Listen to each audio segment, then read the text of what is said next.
Ini adalah kamera kecil mungil dari Sony yang memiliki ukuran sensor yang sangat besar. Perhatikan penampakan sensornya ini. Dalam bentuknya yang kecil terdapat sensor sebesar itu. Ini adalah Sony A5100. Dan mari kita cari tahu seberapa hebat kamera Sony A5100 jika kita gunakan di tahun ini dan apa saja kelebihan dan kekurangannya. Kelebihan yang pertama, tentu saja sensornya yang besar. Jika kamera kecil biasanya menggunakan sensor 1 inch seperti pada Sony GP1 atau micro four thirds seperti pada kamera Lumix seri GP, maka Sony A5100 sudah menggunakan sensor yang lebih besar yaitu APS-C. Kelebihan yang kedua adalah ukurannya yang kecil. Ukurannya cuma 110 mili untuk panjangnya, lebarnya 63 mili dengan ketebalan 36 mili. Sehingga membuatnya bisa dengan mudah masuk tas, bahkan tas berukuran kecil seperti ini sekalipun. Kelebihan ketiga adalah lensanya yang dapat diganti-ganti. Kamera Sony A5100 menggunakan mounting E-mount yang jumlah lensanya di pasaran sangat banyak sekali dari berbagai brand seperti dari Piltrop, Yongnuo, Samyang, Sigma, Seven Artisan, TT Artisan, atau bahkan lensa dari brandnya Sony itu sendiri. Jadi, jika kita mau berganti-ganti lensa, kita bisa membelinya dengan mudah di pasaran.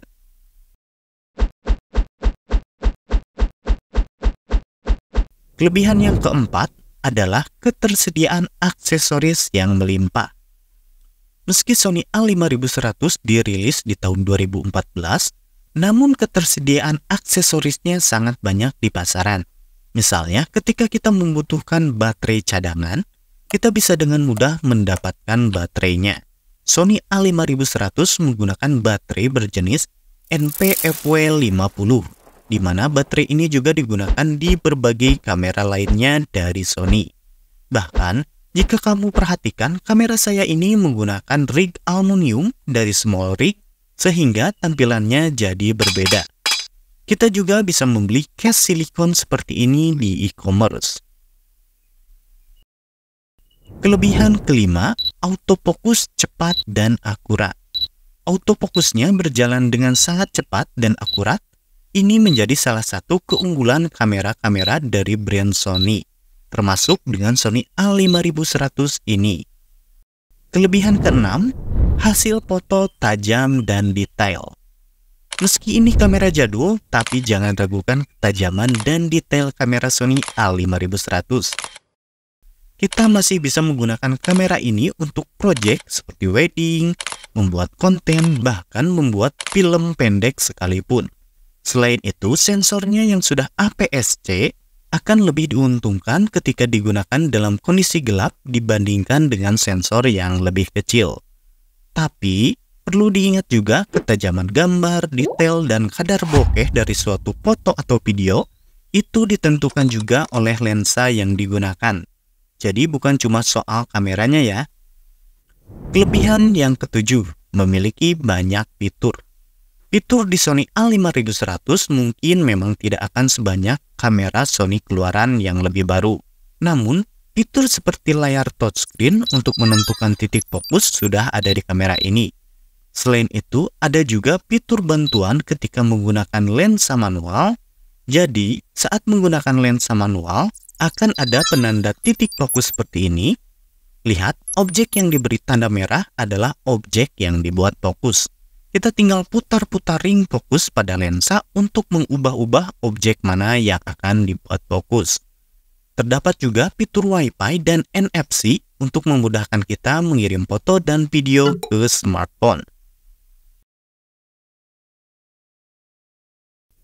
Kelebihan ke-8, layar flip.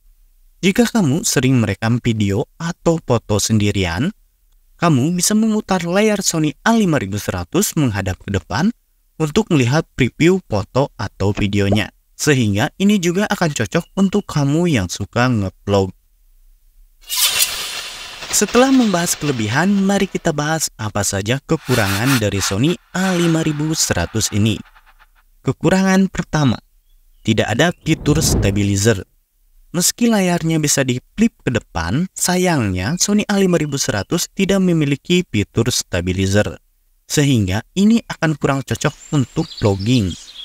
Mungkin masih bisa digunakan untuk vlog seperti ini, namun dengan catatan tangan kamu harus stabil. Ini adalah contoh hasil vlog dari Sony A5100 menggunakan lensa Samyang 12mm f2.0.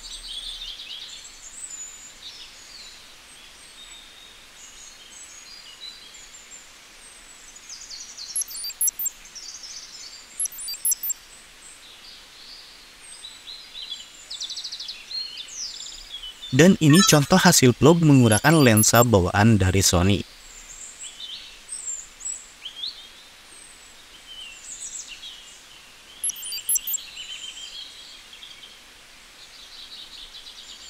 Hasilnya sama saja, video akan terlihat bergoncang.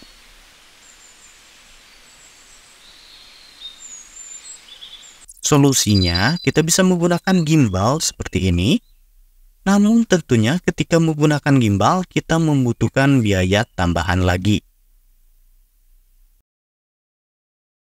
Kekurangan kedua, tidak ada viewfinder. Viewfinder adalah jendela kecil pada kamera untuk melihat gambar yang akan diambil, yang biasanya digunakan ketika memotret di tempat yang sangat terang, seperti misalnya ketika berada di bawah terik matahari. Karena saat berada di bawah terik matahari, kita akan kesulitan melihat layar LCD. Layar LCD biasanya akan terlihat menjadi kurang jelas, apalagi ketika menggunakan lensa manual di mana kita harus menentukan titik fokus sendiri. Kekurangan ketiga adalah masalah overheat. Sony A5100 biasanya hanya akan mampu bertahan di kisaran 10-20 menit ketika merekam video pada resolusi 1080p. Jadi, kalau untuk merekam video sinematik yang diambil per beberapa menit atau detik, ini akan cocok-cocok saja. Namun, jika untuk footage yang harus merekam berjam-jam, seperti misalnya untuk podcast, maka ini tidak akan cocok. Oh ya, dan untuk resolusi perekaman video maksimalnya yaitu 1080p dan belum bisa 4K ya. Oke, dan itu dia kelebihan dan kekurangan kamera Sony A5100. Semoga ini bisa jadi referensi buat kamu yang sedang melirik kamera Sony A5100 untuk dibeli di tahun ini. Dan itu saja untuk video kali ini. Jangan lupa like jika kamu suka. Saya undur diri. Bye.